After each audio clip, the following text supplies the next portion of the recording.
శ్వేత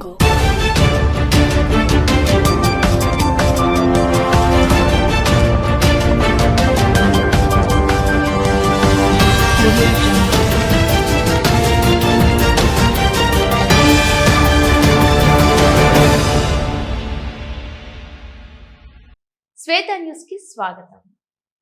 ముందుగా హెడ్లైన్స్ చూద్దాం.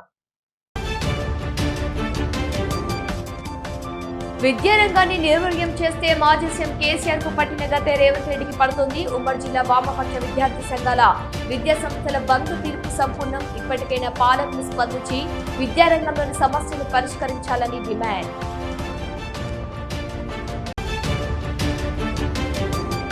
నిర్మాణం పూర్తయి నెలలు గడుస్తున్న ప్రారంభానికి నోచుకునే ప్రభుత్వ ఆసుపత్రి ప్రారంభం ఎప్పుడంటూ మాజీ ఎమ్మెల్యే సుఖ్య ఆధ్వర్యంలో బీఆర్ఎస్ ఆందోళన. ఆసుపత్రి భవనంలోకి చొచ్చుకోలేదుకు యత్నం, అడ్డుకున్న పోలీసులు. పరిస్థితి ఉద్రిక్తం, పలువురిని అదుపులోకి తీసుకున్న స్టేషన్ కు తరలించిన పోలీసులు.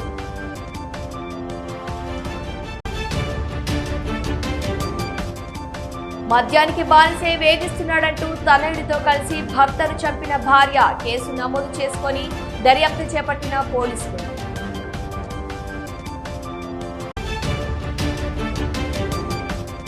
రైతులకు శరఘాతంగా ఎల్నివో వాన చినుకురాక కోసం ఆశగా చూస్తున్న అన్నదాత.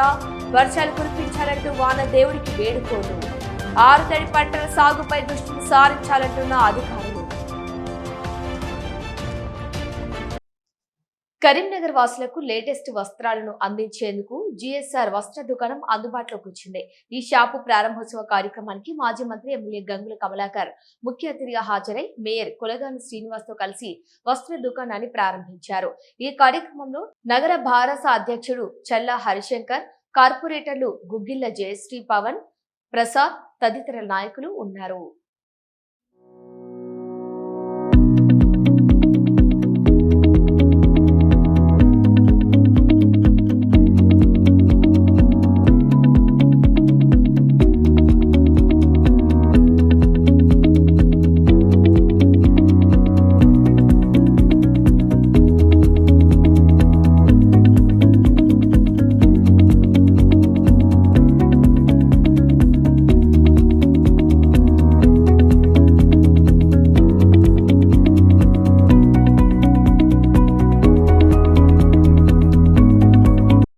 పెద్దపల్లి జిల్లాలో పూర్వ ప్రాథమిక విద్యను మరింత బలోపేతం చేసి చిన్నారులకు నాణ్యమైన విద్య పునాదులు అందించేందుకు ప్రీ ప్రైమరీ ఇన్స్ట్రక్టర్లు అంకిత భావంతో పనిచేయాలన్నారు కలెక్టర్ కోయా శ్రీహర్ష.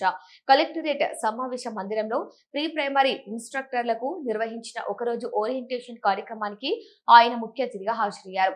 ఈ సందర్భంగా కలెక్టర్ కోయా శ్రీహర్ష మాట్లాడుతూ జిల్లాలో గత విద్యా సంవత్సరం నుంచి ప్రభుత్వ పాఠశాలల్లో పూర్వ ప్రాథమిక విద్యను విజయవంతంగా అమలు చేస్తున్నామన్నారు. గత ఏడాది 63 పాఠశాలల్లో ప్రారంభించిన ఈ కార్యక్రమాన్ని ఈ విద్యా సంవత్సరంలో మరో 48 పాఠశాలలకు విస్తరించడంతో ప్రస్తుతం మొత్తం 110 పాఠశాలలో పూర్వ ప్రాథమిక విద్య అందుబాటులోకి వచ్చిందని పేర్కొన్నారు. ప్రీ ప్రైమరీ ఇన్స్ట్రక్టర్ల పట్టుదల, అంకిత భావం, క్రమశిక్షణ ప్రభుత్వ పాఠశాలలో విద్యార్థుల నమోదు పెంపునకు కీలకమని అన్నారు. చిన్నారులకు నాణ్యమైన విద్యతో పాటు ఆటలు, పాటలు, కార్యాచరణ ఆధారిత బోధన అందించడం ద్వారా తల్లిదండ్రుల ప్రభుత్వ పాఠశాలపై విశ్వాసం పెరుగుతుందని తెలిపారు. ప్రతిరోజు సమయానికి పాఠశాలకు హాజరవుతూ చిన్నారులతో ఆసక్తికరమైన విద్యా కార్యక్రమాలు నిర్వహించాలని, గ్రామంలో ప్రభుత్వ పాఠశాలలకు మంచి పేరు తీసుకురావాలని సూచించారు. విద్యార్థుల నమోదు పెంపు కోసం అవసరమైన సహకారం ఏదైనా ఉంటే జిల్లా యంత్రాంగం నుంచి పూర్తి సహాయం అందిస్తామని హామీ ఇచ్చారు.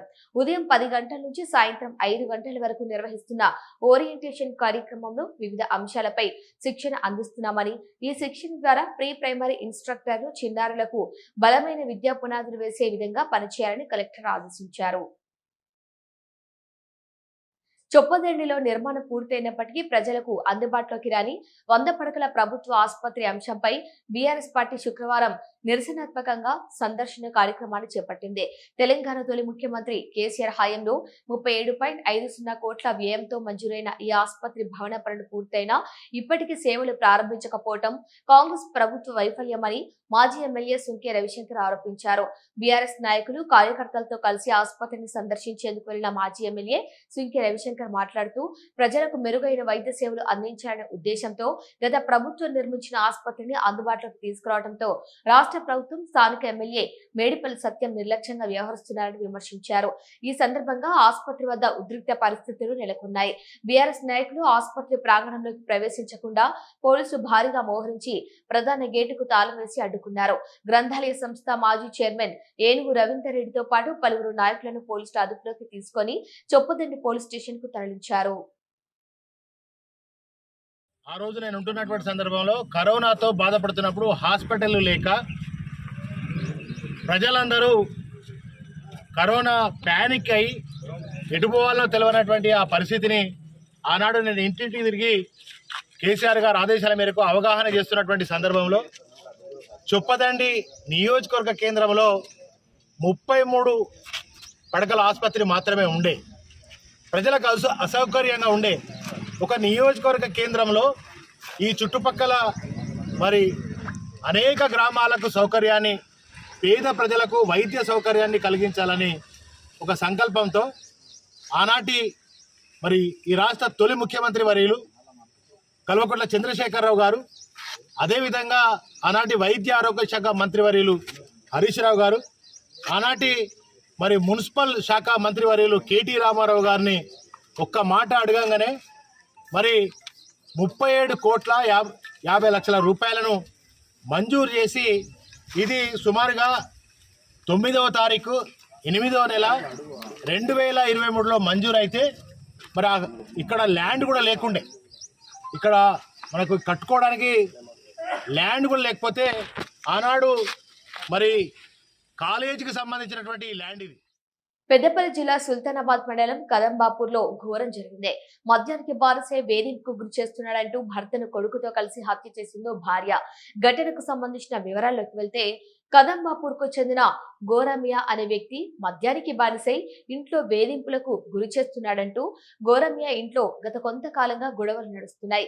ఎప్పటిలాగే గత రాత్రి కూడా మద్యం సేవించి ఇంటికి వచ్చి నిద్రపోతున్న భర్తపై కొడుకుతో కలిసి భార్య గోరేబి బండరాయితో దాడి చేసింది. ఇరువురు దాడిలో తీవ్రంగా గాయపడ్డ గోరేమియా అక్కడికక్కడ మృతి చెందాడు. అయితే హత్య విషయం తెలుసుకున్న పోలీసులు ఘటనా స్థలానికి చేరుకొని కేసు నమోదు చేసుకుని దర్యాప్తు చేపట్టారు. మృతదేహాన్ని పోస్టుమార్టం నిమిత్తం సుల్తానాబాద్ ప్రభుత్వ ఆసుపత్రికి తరలించారు.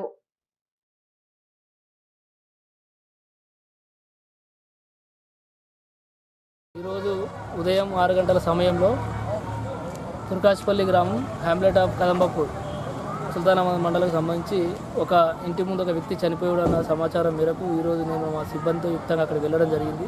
అక్కడికి వెళ్ళగా సయ్యద్ గోరమియా వయసు 45 సంవత్సరాల గల వ్యక్తి ఇంటి ముంగట పడిపోయి చనిపోయి ఉన్నాడు. అక్కడ ఉన్న చుట్టుపక్కల వారు అదేవిధంగా మృతుని కుటుంబ సభ్యుల సమాచారం మేరకు మృతుడు గోరమియాకు మరి అతని భార్యకు గత కొన్ని సంవత్సరాలుగా గొడవలు జరుగుతున్నాయి. ఆ విషయంలో నిన్నటి రోజు రాత్రి 9 గంటల సమయంలో గొడవ జరగా ఆ విషయంలో వినిపించే క్రమంలో భార్య మరియు అతని కొడుకు ఇర్ఫాన్ ఇద్దరు కలిసి అతనిపై దాడి చేసినారు. అదేవిధంగా పడుకున్న సమయంలో అతనిపై మట్టిపల్లి ఎత్తివేయడంతో చనిపోయాడని చెప్పేసి కుటుంబ సభ్యుల సమాచారం మేరకు ఈరోజు మేము కేసు నమోదు చేసి దర్యాప్తు చేస్తున్నాం. తెలంగాణలో విద్యా వ్యవస్థ తీవ్రమైన సంక్షోభాన్ని ఎదుర్కొంటుందన్నారు వామపక్ష విద్యార్థి సంఘాలు ఆరోపించాయి. ప్రభుత్వ పాఠశాలలు, కళాశాలలు, విశ్వవిద్యాలయాల్లో అధ్యాపకులు, అధ్యాపకేతర సిబ్బంది కొరత, మౌలిక వసతుల లేమి, హాస్టల్లో దయనీయ పరిస్థితులు, స్కాలర్షిప్లు, ఫీజు రియంబర్స్మెంట్ బకాయిలు, ప్రైవేట్ విద్యా సంస్థల ఫీజుల దోపిడీ, విద్యార్థుల భద్రత వంటి అనేక సమస్యలు పేరుకుపోయినా రాష్ట్ర ప్రభుత్వం వాటి పరిష్కారం పైన నిర్లక్ష్య వైఖరిని అవలంబిస్తోంది. ఆగ్రహం వ్యక్తం చేశాయి. తెలంగాణలో విద్యారంగ సమస్యలు పరిష్కరించాలంటూ వామపక్ష విద్యార్థి సంఘాలు పిలుపునిచ్చిన కేజీ నుంచి పీజీ వరకు విద్యా సంస్థల బంద్ సంపూర్ణమైంది. తెలంగాణ చౌక్ నుండి బైక్ ర్యాలీతో ప్రభుత్వ విద్యా సంస్థల బంద్ లో భాగస్వామ్యం చేసేందుకు వెళ్తున్న ఏఐఎస్ఎఫ్, ఎస్ఎఫ్ఐ, పీడీఎస్యు, ఏఐఎస్బి, ఏఐఎఫ్డిఎస్ నాయకులను పోలీసులు అడ్డుకున్నారు. వారిని అదుపులోకి తీసుకొని పోలీస్ ట్రైనింగ్ సెంటర్ కు తరలించారు. ఈ సందర్భంగా విద్యార్థి సంఘాల నాయకులు మాట్లాడుతూ రాష్ట్రంలో ప్రభుత్వ విద్యను పరిరక్షించాలని, విద్యార్థుల న్యాయమైన సమస్యను పరిష్కరించాలని డిమాండ్ చేశారు. విద్యారంగాన్ని నిర్వీర్యం చేసే విధానాలను ఉపసంహరించుకోవాలన్నారు. ఇప్పటికైనా పాలకులు స్పందించి విద్యారంగంలో నెలకొన్న సమస్యలు పరిష్కరించాలని డిమాండ్ చేశారు.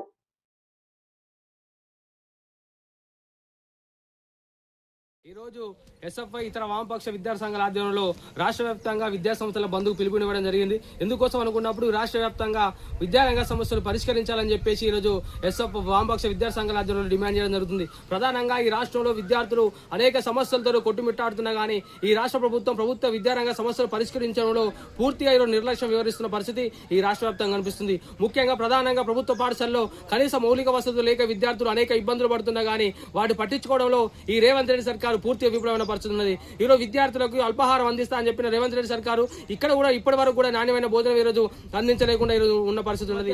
జూనియర్ కళాశాల విద్యార్థులకు మధ్యాహ్న భోజనం అమలు చేస్తా అని చెప్పేసి అన్నారు, చేయలేకపోతున్నారు. అదే విధంగా రాష్ట్ర వ్యాప్తంగా ఉన్న పెండింగ్ లో ఉన్న స్కాలర్షిప్ రియంబర్స్మెంట్ వీడలో పూర్తిగా ఈరోజు నిర్లక్ష్యంగా వివరిస్తున్న పరిస్థితి, విడిగా ఈరోజు ఫీజులు వసూలు చేస్తున్న పరిస్థితి ఉన్నది. ఈ రోజు రేవంత్ రెడ్డి సర్కార్ తన మేనిఫెస్టోలో ఈరోజు ప్రైవేటు కార్పొరేట్ విద్యా సంస్థలు ఈ రాష్ట్రంలో లేకుండా చేస్తా అని చెప్పేసిన రేవంత్ రెడ్డి సర్కారు ఈరోజు అధికారంలోకి వచ్చిన తర్వాత కార్పొరేట్ విద్యా సంస్థలు ప్రారంభించడానికి ఈరోజు మంత్రులు ఈరోజు ముఖ్యమంత్రులు పోతున్న పరిస్థితి ఈ తెలంగాణ రాష్ట్రంలో కనిపిస్తుంది. కాబట్టి తక్షణమే ఈ రాష్ట్రంలో ఫీజుల నియంత్రణ చట్టం తీసుకురావాలి. పెద్దపల్లి జిల్లాలో ఎస్ఎఫ్ఐ మరియు వామపక్ష విద్యార్థి సంఘాల ఆధ్వర్యంలో రాష్ట్ర వ్యాప్తంగా విద్యా సంస్థల బంద్ పిలుపు సంపూర్ణమైంది. కాంగ్రెస్ ప్రభుత్వం అధికారంలోకి వచ్చిన తర్వాత ప్రభుత్వ విద్యారంగాన్ని పూర్తిగా నిర్వీర్యం చేస్తుందని ఆరోపించారు వామపక్ష నాయకులు. ప్రభుత్వ పాఠశాలలో కనీస మౌలిక వసతులు, తాగటానికి మంచినీరు కూడా లేని పరిస్థితి ఉందని, తరగతి గదుల్లో పెచ్చులు ఊడి విద్యార్థులపై పడుతున్నాయని పేర్కొన్నారు. విద్యార్థులకు అందాల్సిన 2 జతల యూనిఫామ్లు, పాఠ్య పుస్తకాలు ఇంకా పూర్తి స్థాయిలో అందలేదని, అలాగే ఉపాధ్యాయుల కొరత తీవ్రంగా ఉందని ఆందోళన వ్యక్తం చేశారు. పాఠశాలలో మధ్యాహ్న భోజన పథకం నాసిరకంగా ఉందని, అక్షయ పాత్ర, ఇస్కాన్ లాంటి సంస్థలకు టెండర్లు ఇచ్చినా విద్యార్థులకు నామమాత్రపు భోజనమే అందుతుందని విమర్శించారు.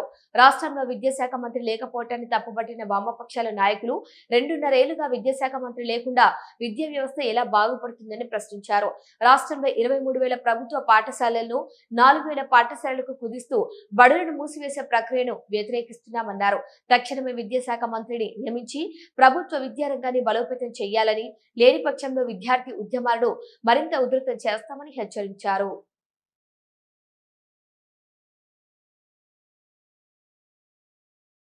ఈరోజు ఎస్ఎఫ్ఐ రాష్ట్ర కమిటీ అదేవిధంగా వామపక్ష విద్యార్థి సంఘాల ఆధ్వర్యంలో రాష్ట్ర వ్యాప్తంగా విద్యా సంస్థల బంధు పిలుపుడం జరిగింది. ఈరోజు బంధు స్వచ్ఛందంగా ఈరోజు విజయవంతంగా అవడం జరిగింది. ఈ యొక్క బంధు ముఖ్య ఉద్దేశం ఈరోజు కాంగ్రెస్ ప్రభుత్వం అధికారంలోకి వచ్చినాక ప్రభుత్వ విద్యారంగాన్ని పూర్తిగా నిర్వీర్యం చేస్తున్నది. ప్రభుత్వ విద్యారంగంలో అనేక సమస్యలతో ఈరోజు విద్యార్థులు చదువుతున్నారు. కానీ ఈరోజు రాష్ట్రంలో ఈరోజు గత ప్రభుత్వం వ్యవహరించిన విధంగా ఈరోజు కాంగ్రెస్ ప్రభుత్వం వ్యవహరిస్తున్నది. ప్రభుత్వ పాఠశాల విద్యార్థులకు కనీస మౌలిక వసతులు లేని పరిస్థితి ఉన్నది, తాగడానికి మంచినీరు లేని పరిస్థితి ఉన్నది. ఈరోజు విద్యార్థులకు ఎస్ఎఫ్ఐ ఈరోజు సర్వేకి వెళ్తే ఈరోజు తరగతి గదులు ఈరోజు పెచ్చులు వీడిపోతూ విద్యార్థుల పైన పడుతున్న పరిస్థితి ఈ రాష్ట్రంలో కనిపిస్తున్నది. అంటే ఎక్కడ ఈ రాష్ట్ర ముఖ్యమంత్రి ప్రభుత్వ విద్యారంగాన్ని కనీసం ఈరోజు బలోపేతం చేయడానికి కృషి చేయని పరిస్థితి ఉన్నది. అనేక సమస్యలతో విద్యార్థులు చదువుతున్నారు. ఇప్పటి వరకు విద్యార్థులకు 2 జతల యూనిఫామ్స్ రావాలి. ఎక్కడ కూడా ప్రభుత్వ పాఠశాలలు ప్రారంభమైనవి కూడా 2 జతల యూనిఫామ్స్ ఎక్కడ ఇవ్వలేదు. పూర్తి స్థాయిలో టెక్స్ట్ బుక్స్ రాని పరిస్థితి ఉన్నది. ఈరోజు టీచర్ల కొరత ఈరోజు లేని పరిస్థితి ఉన్నది. అంటే అనేక సమస్యలతో ఈరోజు విద్యార్థులు చదువుతున్నారు ఈ రాష్ట్రంలో. కాబట్టి ఎస్ఎఫ్ఐ డిమాండ్ చేస్తుంది ప్రభుత్వ విద్యారంగాన్ని బలోపేతం చేయాలని. దాంతోపాటు ఈ రాష్ట్రంలో ప్రభుత్వ పాఠశాలలో మధ్యాహ్నం భోజనం పెడుతున్నారు, నాసిరకమైన భోజనం పెడుతున్నారు. ఈరోజు అక్షయ పాత్ర కానీ ఇస్కాన్ సంబంధించిన వాళ్ళకి ఈరోజు టెండర్లు ఇస్తే ఈరోజు చాలా నామమాత్ర భోజనం ఈరోజు. సిద్దిపేట జిల్లా బెజ్జంకి ఇథనాల్ ఫ్యాక్టరీ నుంచి శుద్ధి చేయని వ్యర్థ జలాలను బయటకు విడుదల చేస్తున్నారంటూ భారతీయ జనతా పార్టీ మండలి శాఖ తీవ్ర ఆందోళన వ్యక్తం చేసింది. గొల్లకుంట నుంచి దాచారం శివారుకు వెళ్లే ఒర్రెలో వ్యర్థ జలాలు ప్రవహిస్తున్న ప్రాంతాన్ని బీజేపీ నాయకులు పరిశీలించారు. ఈ సందర్భంగా బీజేపీ కిసాన్ మోర్చా రాష్ట్ర కార్యదర్శి కరివేద మహిపాల్ రెడ్డి, మండల అధ్యక్షుడు కొలిపాక రాజు మాట్లాడుతూ ఫ్యాక్టరీ నుంచి విడుదలవుతున్న వ్యర్థ జలాల వల్ల వ్యవసాయ భూములు కలుషితమవుతున్నాయని, పంటల దిగుబడిపై ప్రతికూల ప్రభావం పడుతోందని ఆరోపించారు. అలాగే పశువుల ఆరోగ్యం ప్రమాదంలో పడటంతో పాటు చెరువులు, వాగుల్లో చేపల పెంపకంపై కూడా తీవ్ర ప్రభావం చూపుతుందని తెలిపారు. ప్రజల ఆరోగ్యం, రైతుల జీవనోపాధి, పర్యావరణ పరిరక్షణకు ముప్పుగా మారిన ఈ సమస్యను అధికారులు అత్యంత ప్రాధాన్యంగా తీసుకొని వెంటనే వ్యర్థ జలాల విడుదలను నిలిపివేయాలని, కాలుష్య నియంత్రణకు కఠిన చర్యలు చేపట్టాలని వారు డిమాండ్ చేశారు. సమస్యను నిర్లక్ష్యం చేస్తే ప్రజలతో కలిసి పెద్ద ఎత్తున ఆందోళన కార్యక్రమాలు చేపడతామని హెచ్చరించారు.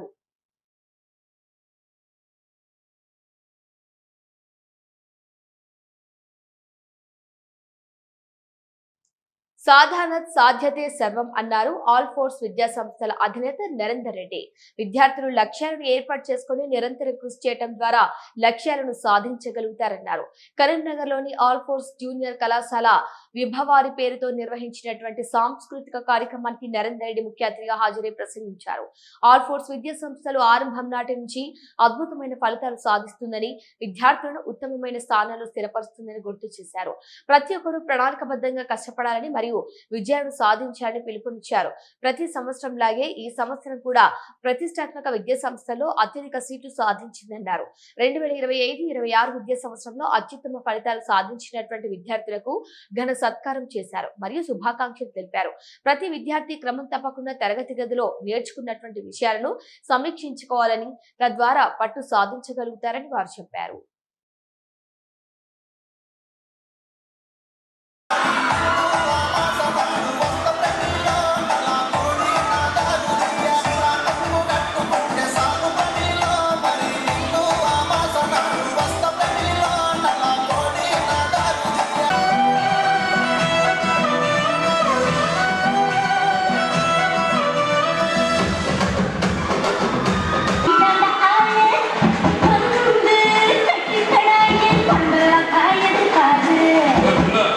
தமிழ் தெரியாதா?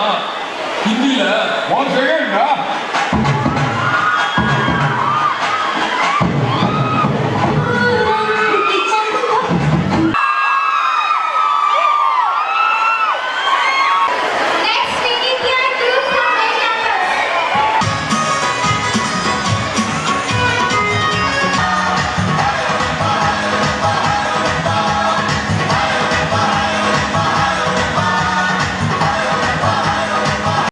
ఇక్కడ కరీంనగర్లోని మరి Vavilalapalli girls campus, Mankapathota girls campus చిన్నారులు ఫ్రెషర్స్ డే సెలబ్రేషన్లో అంగరంగ వైభవంగా పాల్గొంటున్నారు.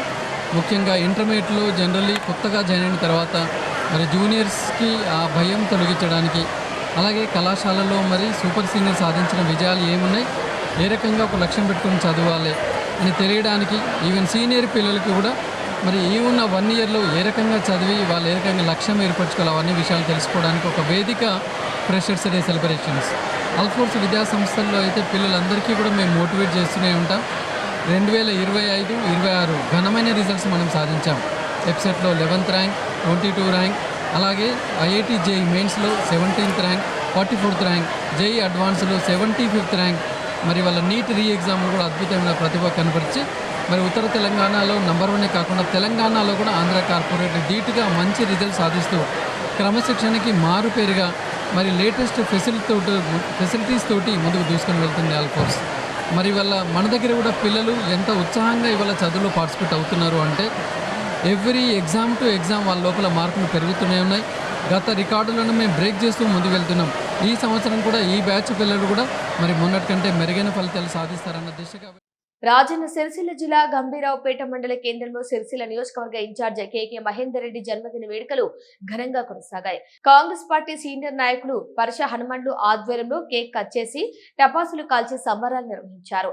ఈ సందర్భంగా పరశ హనుమండు మాట్లాడుతూ కేకే మహేందర్ రెడ్డి సిరిసిల్ల నియోజకవర్గం నుంచి 4 సార్లు ఎమ్మెల్యే అభ్యర్థిగా పోటీ చేసినప్పటికీ ప్రజాసేవను విస్మరించకుండా నియోజకవర్గ అభివృద్ధి, సంక్షేమ కార్యక్రమాలు చురుగ్గా పాల్గొంటున్నారన్నారు.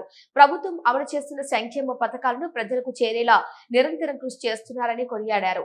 కేకే మహేందర్ రెడ్డి నిండు నూరేళ్లు ఆయురారోగ్యాలతో సుఖ సంతోషాలతో జీవించాలని, రానున్న రోజుల్లో మరిన్ని ఉన్నత పదవులు చేపట్టి ప్రజలకు మరింత సేవ చేసే అవకాశం కలగాలని ఆకాంక్షించారు.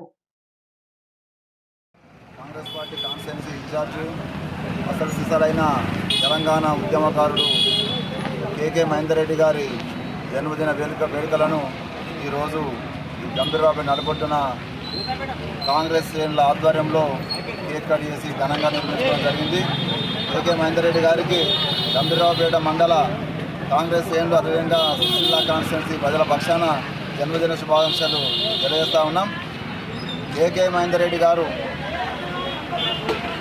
రాజకీయాలకు రాకముందే ఒక ఉద్యమకారుడిగా, అంటే వామపక్ష భావజాలం గల నక్సలైట్ భావజాలం గల నాయకుడిగా, అదేవిధంగా తెలంగాణ ఉద్యమము ఈ రాష్ట్రంలో తెలంగాణ ఉద్యమము ఈ జిల్లానే కాక రాష్ట్ర వ్యాప్తంగా తెలంగాణ ఉద్యమాన్ని ఉధృతం చేయడంలో కీలక పాత్ర వహించిన వ్యక్తి మన కేకే మహేందర్ అన్న.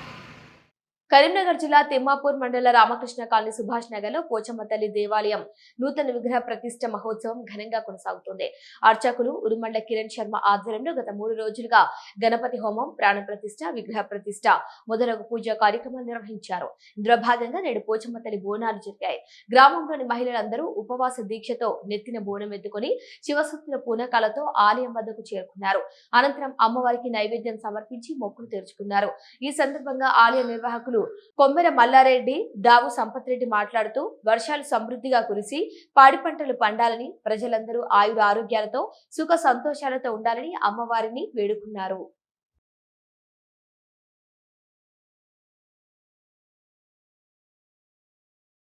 గత 3 రోజులుగా పోషమ్మ ప్రతిష్ట కార్యక్రమం కొత్త పోషమ్మ పెట్టడం జరిగినది, గుడి కట్టడం జరిగినది.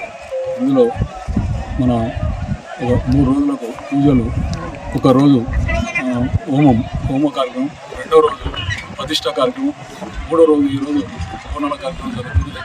ఇందులో భాగంగా మహిళలు పెద్ద సంఖ్యలో ఈరోజు బోనాలు ఎత్తుకొని పెద్ద ఎత్తున మా రామకృష్ణ గారి నుంచి 200 మంది బోనాలతో ప్రతి కుటుంబం నుంచి రావడం జరిగినది. అలాగే అందరూ సుఖ సంతోషాలతో ఉండాలని, వానలు కురవాలని, రైతులు అందరు కొద్దిగా వానలు లేక అందరు ఇబ్బంది పడుతున్నారు.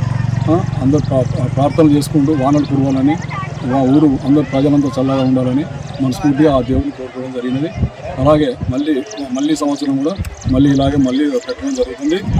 మా దగ్గర 3 పోషమ్మలు ఉన్నాయి. ఒకటి సుభాష్ నగర్, ఒకటి రామకృష్ణ కాలనీ, ఒకటి చెర్లపల్లె. ఇది కూడా ఒకటి పెట్టడం జరిగింది. మా ఊరు పెద్దగా ఉన్నందున సుభాష్ నగర్ వారు ఇక్కడ అందరి కోరిక మేరకు పెట్టడం జరిగినది. నా పేరు సరోజన.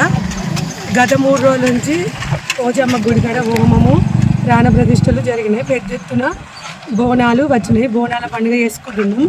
వర్షాలు కురవాలి, వ్యవసాయం బాగా వండాలి, అందరు బాగుండాలి, అందులో మేము ఉండాలి, మా లీడర్లు అందరూ బాగుండాలి, మంచి పనులు చేయాలి. నేను విగ్రహాన్ని మీరు కొంచెం స్పాన్సర్ చేయాలంటే వెంటనే నేను చెప్పి విగ్రహదాతగా నేను స్పాన్సర్ చేయడం జరిగింది.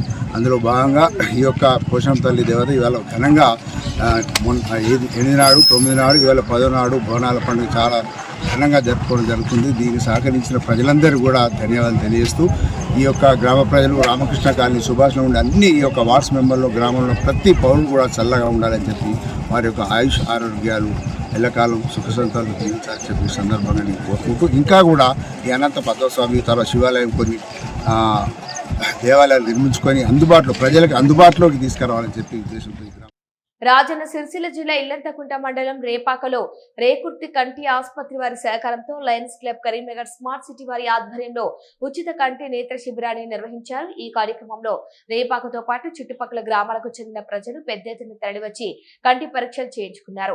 మొత్తం 43 నుంచి 50 మంది నేత్ర వైద్యులు వారికి పరీక్షలు నిర్వహించారు.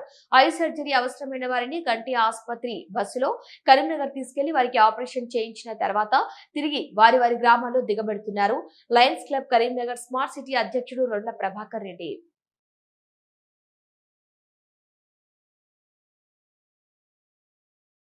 Lions club Karimnagar smart city మరియు రేపాక సర్పంచ్ తాత మల్లేశం మరియు పాలకవర్గం ఆధ్వర్యంలో ఉచిత నేత్ర వైద్య శిబిరాన్ని నిర్వహించడం జరిగింది. ఇందులో అధిక సంఖ్యలో గ్రామస్తులు పాల్గొని కంటి పరీక్షలు చేయించుకున్నారు. మరియు వారికి సెలెక్ట్ అయిన వారికి ఆపరేషన్ కూడా లయన్స్ క్లబ్ ఆధ్వర్యంలో చేయించడం జరుగుతుంది. ఈరోజు లయన్స్ క్లబ్ ఆఫ్ ఆధ్వర్యంలో రేపాక గ్రామ సర్పంచ్ మల్లేశం మరియు పాలకవర్గ సహకారంతో మరియు ఈ గ్రామ ప్రజల వారి సహకారంతో మా lions club of doctor Madekar Karimnagar charitable eye hospital Rekurthi వారి ఆధ్వర్యంలో ఈరోజు ఉచిత నేత్ర వైద్య శిబిరం నిర్వహించడం జరిగింది. ఈ శిబిరంలో దాదాపు 45 మంది దాకా పరీక్ష చేయించుకోవడం జరిగింది. ఇందులో ఉచిత కంటి ఆపరేషన్ అవసరం ఉన్న వారికి గుర్తించి మా రేకుర్తి హాస్పిటల్కు చెందిన బస్సులో ఈరోజు తీసుకువెళ్ళి ఉచితంగా వారికి పరీక్షలు చేయించి మరుసటి రోజు అనగా రేపు ఆకాశం కోపిస్తే నేల మౌనం అవుతుంది. నేల మౌనమైతే రైతు గుండె భారం అవుతుంది. రైతు గుండె భారం అయితే దేశ భవిష్యత్తే అంధకారం అవుతుంది. ఎల్నిఓ అనేది కేవలం వాతావరణ మార్పు కాదు, అన్నదాత ఆశలతో చేసే కాలపు వికృత ఆట. మొన్నటి వరకు ధాన్యం కొనుగోలు కేంద్రాల్లో పడిగాపులు కాసిన రైతన్న ఇప్పుడు వర్షం రాకడ కోసం దిగాలు పడుతోంది. ఈ సంవత్సరం ఎల్నిఓ ప్రభావంతో వర్షపాతం తక్కువగా నమోదయ్యే అవకాశం ఉందని వాతావరణ శాఖ హెచ్చరిస్తుంటే వాన చినుకు కోసం అన్నదాత తపన పడుతున్నాడు. కనిపించని దేవుడికి కోటెక్క మొక్కులు మొక్కుతూ చినుకు జాడ కోసం ఆశగా ఆకాశం వైపు చూస్తున్నాడు రైతన్న. ఆకాశం వైపు ఆశగా చూసే రైతు కళ్లలో ఇప్పుడు ఆందోళన మేఘాలు కమ్ముకుంటున్నాయి. కాలం మారింది, గాలి మారింది. మేఘవృతమైన ఆకాశం నుండి వాన చినుకు రాక అన్నదాతను ఆగం చేస్తుంది. ఈ మార్పుల వెనుక నిలిచింది ఒకే ఒక పేరు, ఎలినో.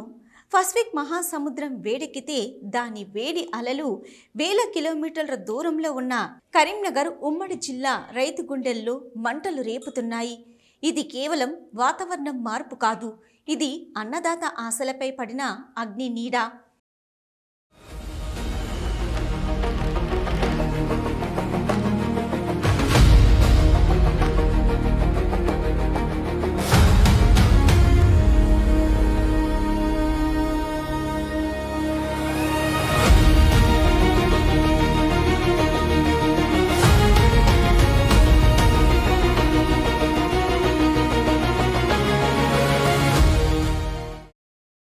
ఈ సంవత్సరం కొంత ఆలస్యంగానైనా రుతుపవనాలు తెలంగాణలో మొత్తం విస్తరించాయని వాతావరణ శాఖ అధికారులు చెప్పిన మాటలుగానే మిగిలిపోగా ఎలినో దెబ్బకు రుతుపవనాలు చినుకును రాల్చకుండా మాయమయ్యాయి.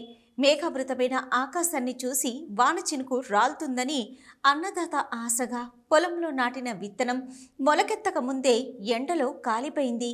సాగునీటి కోసం చూసే రైతు కళ్లలో తడి కూడా కరిగిపోతుంది. ఒకప్పుడు వానొస్తుంది అని నేలను నమ్ముకున్న రైతు ఇప్పుడు వాన పడుతుందా అని ఆకాశాన్ని అడగాల్సిన పరిస్థితి నెలకొంది.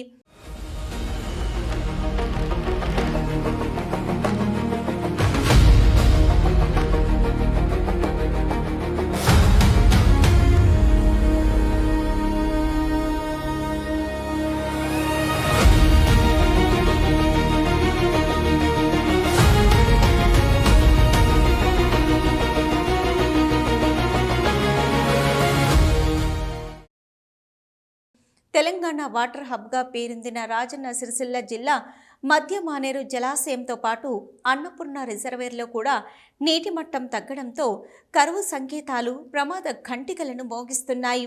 కాల్వల ద్వారా వచ్చే నీరు రాకపోవడంతో సాగునీరు లేక రైతులు కన్నీరు మున్నీరవుతున్నారు.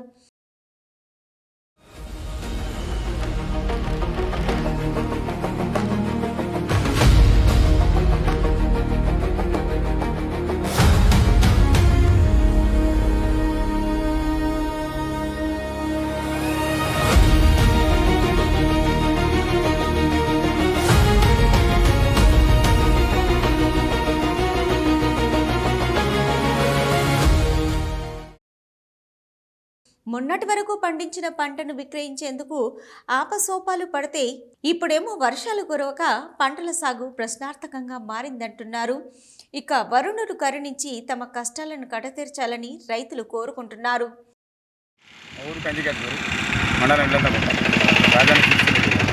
నా పేరు కుదరత్ని, నేను ఒక రైతుని, కౌలు రైతు. ఇప్పటికి వర్షాలు లేవు, రైతులం బాగా బాధపడుతున్నాం. ఇప్పటి సూత్రం తుకం పోసుకుందామంటే నీళ్ళు లేవు. ఇప్పటి సూత్రం నాటేసుకుందాం, నాటేసే టైం అయిపోయింది. రెండో కర్త వెళ్ళిపోయింది, మూడో కర్త కూడా వర్షం లేవు కూడా అయిపోయింది అని భగవంతుని వేడుకుంటున్నాం. నాకు ఇదే బాధ ఉంది. రైతుల బాధ ఎప్పుడు తప్పుతుంది మాకు, ఎందులేదు. ఎప్పుడు ఇప్పటిదాకా వడ్లు పోలేదు, నిన్న వేయాలి వడ్లు పోయి ఎప్పుడు తక్కువ ఉంది మాకు బాధ. దేవుడు కరుణిస్తేనే కదా మా బాధలు తప్పేది. రైతు అన్నప్పుడు వర్షాకాలమే కదా మాకు, ఇంత వర్షాలు పడితే నీళ్ళు వెళ్తేనే కదా మాకు ఏ బాధ అనేది. మేము చేసేదే గీ పనే. ప్రస్తుత పరిస్థితుల్లో అన్నదాతలు ఇలాంటి పరిస్థితుల్లో ఆరుతడి పంటల వైపు దృష్టి సారించాలని వ్యవసాయ శాస్త్రవేత్తలు, నిపుణులు చెప్తున్నారు. వర్షాలు తగ్గడం వల్ల కరువు పరిస్థితులు వ్యవసాయ రంగానికి నష్టం వాటిల్లే ప్రమాదం ఉందంటున్నారు. అందుబాటులో ఉన్న వనరులతో పాటు మారుతున్న వాతావరణాన్ని దృష్టిలో పెట్టుకుని వ్యవసాయం చేయాలని సూచిస్తున్నారు. హెడ్లైన్స్ మరోసారి చూద్దాం. విద్యారంగాన్ని నిర్వీర్యం చేస్తే మాజీ సీఎం కేసీఆర్ కు పట్టిన గతే రేవంత్ రెడ్డికి పడుతుంది. ఉమ్మడి జిల్లా వామపక్ష విద్యార్థి సంఘాల విద్యా సంస్థల బంద్ తీర్పు సంపూర్ణం. ఇప్పటికైనా పాలకులు స్పందించి విద్యారంగంలోని సమస్యలు పరిష్కరించాలని డిమాండ్.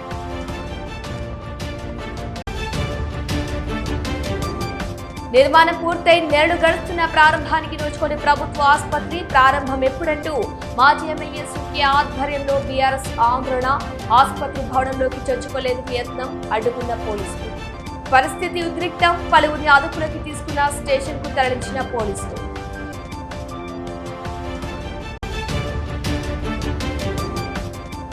మద్యానికి బానిసై వేధిస్తున్నాడంటూ తనయుడితో కలిసి భర్తను చంపిన భార్య. కేసు నమోదు చేసుకొని దర్యాప్తు చేపట్టిన పోలీసులు.